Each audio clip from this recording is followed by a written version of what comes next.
Hey, what's up, guys? How you doing? This is Nova Phoenix. I did a piece on Kanye, what's happening with Kanye.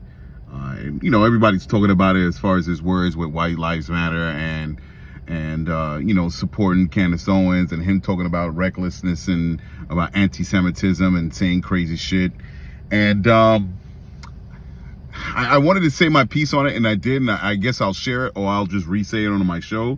And I always say when things do happen, I was like, I'll just save it for the show. But then, I don't know, these things kind of hitting me hard because I was listening to Ebro talking about on Hot 97, how Kanye West and what his antics can kind of twist the narrative on how black people deal with our own issues in this country. And I just wanted to clarify or add on to his points.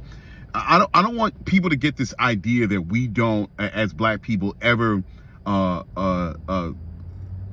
as if we never deal with the issues that we face in this country. We've been doing that. We've been doing that since slavery. We've been doing that since the turn of the 20th century. We've been doing that since the 1950s and 1960s, the civil rights movement. We've been doing that consistently every time we have to deal with white supremacy or how white supremacy acts upon black folk in this country up to this point.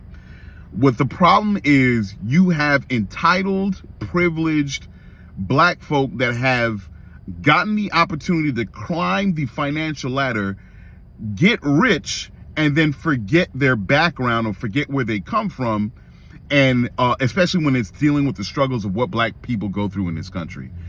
Which in turn, what we're talking about is Kanye West.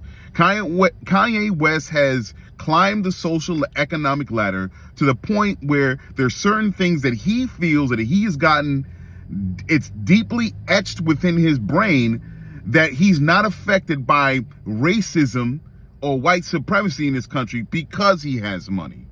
Now, he's allowed himself to say these reckless things, and he feels that there will be no consequences to his actions. Now, in terms of black people and how we're treating Kanye West, as opposed to how we would treat white folks that talk recklessly, is that we're very protectionist. We understand that we're living in a society where it's very anti-black, as I said, with white supremacy. So when a lot of times when our people act crazily, we tend to kind of circle the wagons because we understand how white supremacy can be heavy-handed to black people as opposed to how they would treat our white counterparts when it comes to crime, when it comes to housing, when it comes to anything that, of course, it's wrong. It always tends to hit so much heavier when it's coming from a black body than it would if it was coming from a white body. So we get very protective of our people, especially those in the public eye, when they do something wrong. So when Kanye West talks crazy and he wants to put the White Lives Matter thing, that's what we're doing as a people and saying, hey, he's just talking crazy, whatever the case may be. That's him talking to us. It's like everybody has that crazy uncle or that crazy cousin coming to the barbecue and they not acting right. And we be like, yo, uncle, go home. We're not calling the cops on them. We're just saying, look, cousin, go home, man. You fucking up this party. And that's what black people are doing with Kanye West. Now, Kanye got his ass in the hot water when he started talking about other people, in particular Jewish folk. And of course, they're going to say, whoa. You can say all that mess about your own folk, but now we're not going to go and stand here and take that. And that's understandable. That doesn't mean that black people don't defend ourselves when it comes to racism. If you're, and I use this as an example, if you go to China, right, Hong Kong, whatever it is in China, and you say something that's denigrating the Chinese people, do you think they're going to allow you to conduct business in China? Hell fucking no. If you go to Russia and you say something disparaging about Russian people, and Russian people are 90% of the whole country in business, handling the garbage, dealing at the banks, the stores, going to restaurants, if majority of the people are Russian and you're disparaging Russian people, of course they're going to cut you off. Understand? So I don't want black people to start getting this idea that, oh, we never support each other. We don't defend us. Oh, that's crazy. See how he goes talking all that craziness with White Lives Matter. Nothing happens to him. But as soon as he starts talking about Jews, look how he gets shut out. We don't own nothing. Yes, yes. Stop that victim shit. No, you don't own it in this country. You don't. Black folks are 15% of the population. Not only 15% of the population, but you know that we have been locked out in many circles, social circles or professional circles because of white supremacy. You don't run the banks. You don't own the blocks you live on. You don't own these certain things. So when Kanye West will say some reckless shit about other people, excuse me, that's the train. When Kanye West says something reckless about other people and they're the dominant in terms of population numbers, of course he's going to get locked out. If a white person says is in South Africa or in Zimbabwe or in wherever country, and you know it's happened, or say, let's not even take it to the motherland. Say just in a black neighborhood, if he say something reckless, you think they're going to be able to just conduct themselves in the same fashion? Hell nah. It happens consistently when you're dealing with racism that gets filmed on people's smartphones, and racism that's directed towards white people in stores or any public spaces. We react accordingly. So don't act like black people don't react to racism that's put against them. It's just that we don't own the same institutions that white folks own in this country. That's just a matter of fact. That's just what it is. So it just sounds that when we say those things, it's coming from a place of being the victim, and we're used to using the language of victimization. When something happens to black folk, we automatically just fall into this narrative like, oh my God, see, that's why we can't do that. And yeah, sometimes we cling on to that too much. Does shit happen to black people in this country? Sure, no doubt. Have we come back and swung hard with a haymaker? Yes, we have. But sometimes you get used to that same talk and that same behavior, and you slip in. You comfortably slip into this victimhood. And I get tired of that, because there are a number of different opportunities, situations,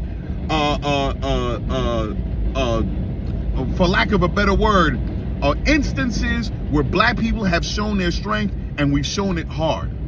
It's just that we tend to just give a chance to people that look like us. That's just what it is. Oh man, he just acting crazy, man. Yo, stop crazy. And it gets us fucking upset. It gets us fucking mad. But then we move on with ourselves, because that's us.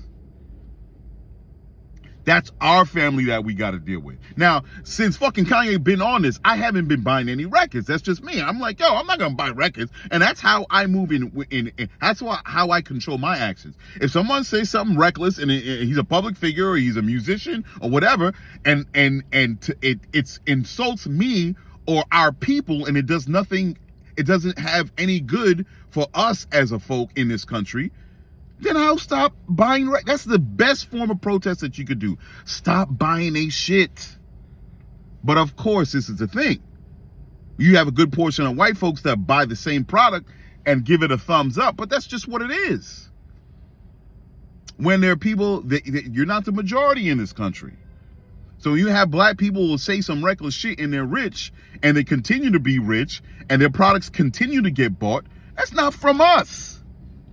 That's from a society that supports that anti-black behavior and that talk, and they just go with it. He's so crazy. Yeah, here's more money. That's just what it is.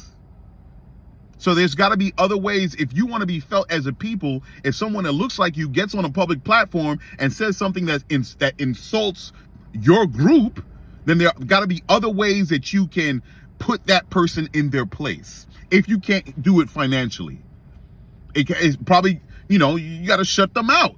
If it's not financially, you got to shut them out and make that point be heard to say, nah, we don't support that. Yeah, you may be able to get on the NFL stage at halftime show, but when it comes to our circles now, we don't fuck with that. And it's got to be said and make it public. So yeah, man, that's how I feel about the situation, because a lot of people is talking all crazy and, you know, in this victimization thing, and black people don't defend themselves, and this is what other groups do. See what the Jewish community does. They lock them out. That's just what it is, because they are in those positions of power in all sectors in business, and they're going to act accordingly, and that's fine. Do we hold those same things? No, we don't. But we do hold power in other circles, and we can exercise our power in other ways. So I mean, yo, come on, man. Let's get off that tip that, you know, it's this victimization. We don't do the same thing, and I keep on hearing that same narrative over and over and over again in Twitter, in social media, on IG, and I'm like, stop that, stop it. No. Say it for what it is. Say it. We protect our people, and sometimes we protect them more than we should. And sometimes you just gotta walk away. And sometimes if you don't hold that power, then you gotta exact that power in other ways. You ain't gonna, man. You crazy. You talking nonsense. So I mean, that's just what it is, man. And I want people to recognize that. Stop with that talk. You got to change the language, man. You got to change the language and let it be known, let it be heard that it's not. Don't allow yourself to slip in that weak position, because we're not there anymore.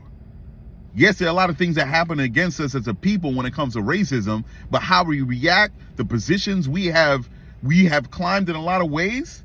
We passed certain things, man. And we proved our point in those areas. So act accordingly. Stop with that fucking talk. For real, man. So that's my 2 cents on it. It's something I can come up with now. I'll probably come up with more points on the show later. So that's it. I'm out.